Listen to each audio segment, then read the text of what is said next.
Medieval justice was built on fear, not fairness. Death alone was never considered enough. Suffering had to be visible, prolonged, and unforgettable. Executions were staged as public spectacles, designed to crush not just the body of the condemned, but the minds of everyone watching. Crowds gathered not out of pity, but obligation, because terror was a tool of order in a world ruled by kings, lords, and religious authority. To the medieval mind, punishment was theater, pain was proof of power, and mercy was often seen as weakness. Before we go further, we'd love to know where you're watching from. Please share your country or region in the comments so we can see how far this dark chapter of history is reaching across the world. One of the most infamous medieval executions was hanging, drawing, and quartering, a punishment reserved for those accused of treason. This was not a single act, but a sequence of escalating horror. The condemned was dragged through the streets tied to a wooden hurdle, humiliated before the crowd even reached the execution site. Hanging followed, but only briefly, just long enough to induce agony, not death. Then came disembowelment, performed while the victim was still alive. Organs were burned in front of them, a final psychological assault before beheading and dismemberment. The body parts were displayed publicly, ensuring the terror lingered long after death. Another execution that turned death into spectacle was breaking on the wheel. The condemned was tied to a large wooden wheel, limbs spread wide. An executioner used heavy iron bars to smash bones one by one, often starting with the legs and moving upward. Death could take hours, sometimes days. Victims were left alive on the wheel, exposed to the elements, birds, and crowds, until their suffering finally ended. This punishment was designed to erase any dignity the person once had. If these methods already feel disturbing, take a moment to like the video. It helps bring attention to the realities history often sanitizes or skips over. Burning at the stake was another execution deeply tied to fear and ideology, often used against heretics, witches, and those accused of religious crimes. It was meant to purify through destruction. Victims were tied to a post as flames slowly rose. Contrary to popular belief, death was rarely instant. Smoke inhalation, intense heat, and panic turned the execution into a prolonged nightmare. The crowd was meant to watch and associate disobedience with unbearable suffering. Boiling was an execution reserved for specific crimes, such as poisoning or counterfeiting. Large cauldrons were filled with water, oil, or wine and heated publicly. The condemned was lowered in slowly, sometimes multiple times, to extend agony. The message was clear. Some crimes were considered so vile that the punishment had to reflect absolute domination over the human body. Beheading is often remembered as a merciful execution, but in medieval times, that depended entirely on the executioner's skill. A clean strike was rare. Poorly trained executioners could require multiple blows, each one witnessed by the crowd. The anticipation, the fear of knowing the blade might not end it quickly, was part of the punishment itself. Another method meant to break the human mind was impalement.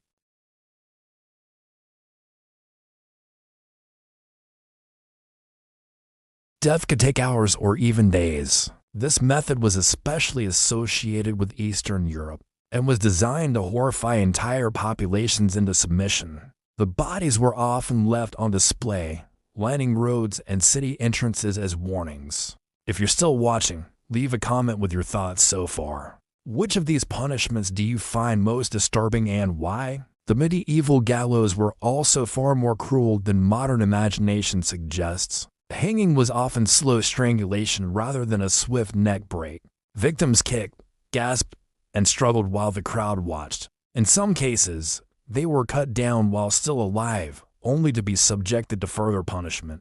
Death was a process, not a moment. Flaying was another execution meant to erase humanity itself. The skin was removed from the body, sometimes in strips, sometimes entirely.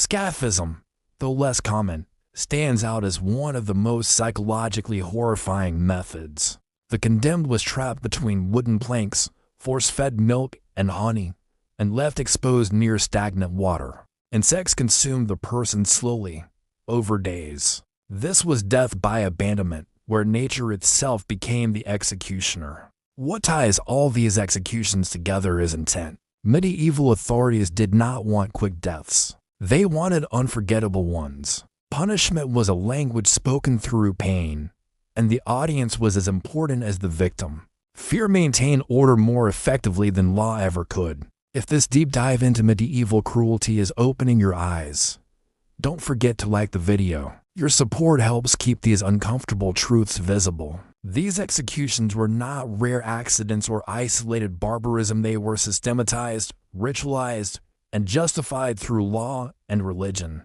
Power depended on spectacle, and spectacle depended on suffering.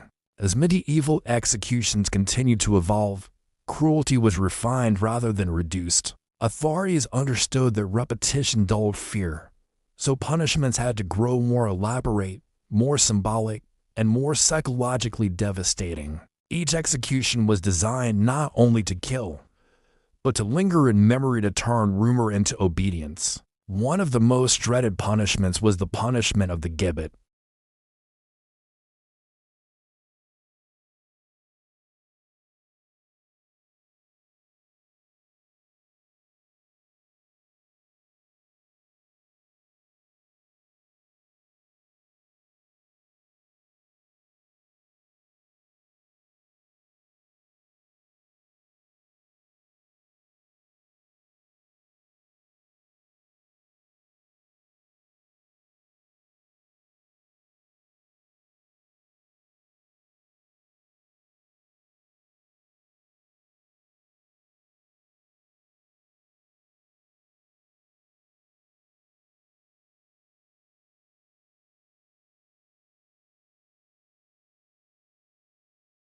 This was not about punishment alone. It was about moral control and public shame.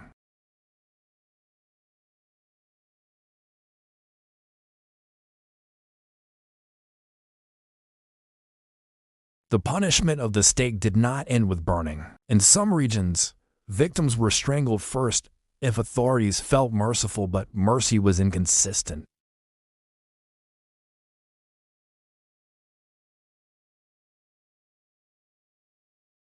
Crowds believed they were witnessing divine justice. Religion and execution were deeply intertwined, making resistance feel like sin. Drowning was another execution disguised as simplicity. Victims were tied and submerged in rivers or barrels. Sometimes cages were used, lowered and raised repeatedly to prolong suffering. This method was often justified as clean, leaving no blood behind.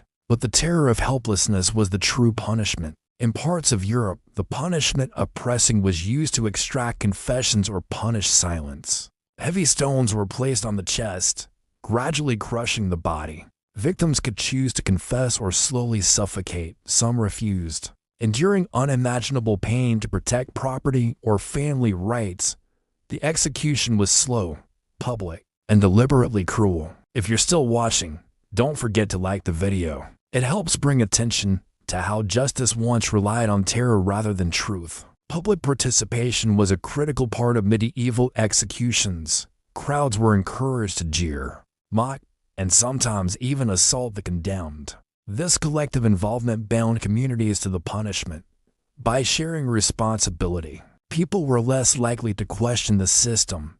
Fear became communal.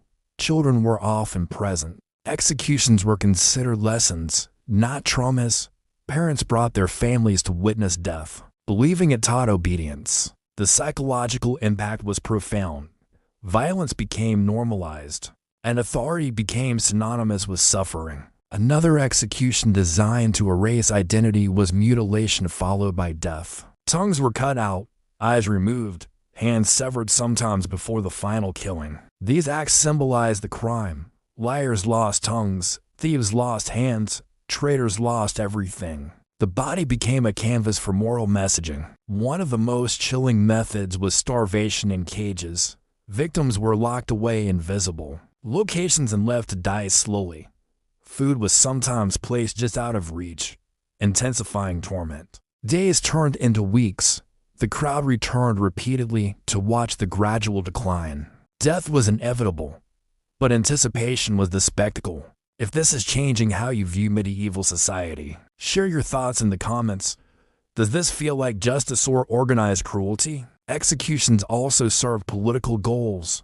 Rulers used them to eliminate rivals and intimidate opposition. Charges were often vague heresy, treason, witchcraft, allowing authorities to target anyone who threatened power. The brutality ensured silence from survivors. What made medieval executions especially effective was unpredictability. There were no guaranteed outcomes, no standardized procedures. The condemned never knew how long they would suffer or whether mercy would appear. This uncertainty magnified fear far beyond the execution site. Over time, some voices began to question these practices, but change came slowly. The system depended on terror, and terror resists reform. Even as laws evolved, public executions remained popular because they reinforced hierarchy and distracted from injustice. Elsewhere, if you believe these stories deserve to be remembered, take a moment to like the video and share it. History should not only celebrate progress, it should confront cruelty. Eventually, executions became more regulated, not more humane. Speed improved in some places, but spectacle remained. The crowd, the platform, the ritual all persisted. Fear had become tradition. What history often forgets is that these punishments were not carried out by monsters alone. They were performed by ordinary people, executioners doing their jobs, crowds following custom, officials enforcing law. That is what makes them truly terrifying. Cruelty was not an exception. It was policy.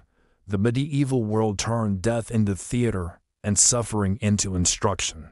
These executions were not just about ending lives, they were about shaping behavior through terror. They remind us how easily justice can become brutality when power goes unchecked. If this journey through medieval executions left an impact on you, leave a final comment with your thoughts. Which punishment do you think represents the darkest side of that era? The most brutal medieval executions history tried to forget were never meant to be forgotten by those who witnessed them. Their purpose was memory burned into the minds of the living.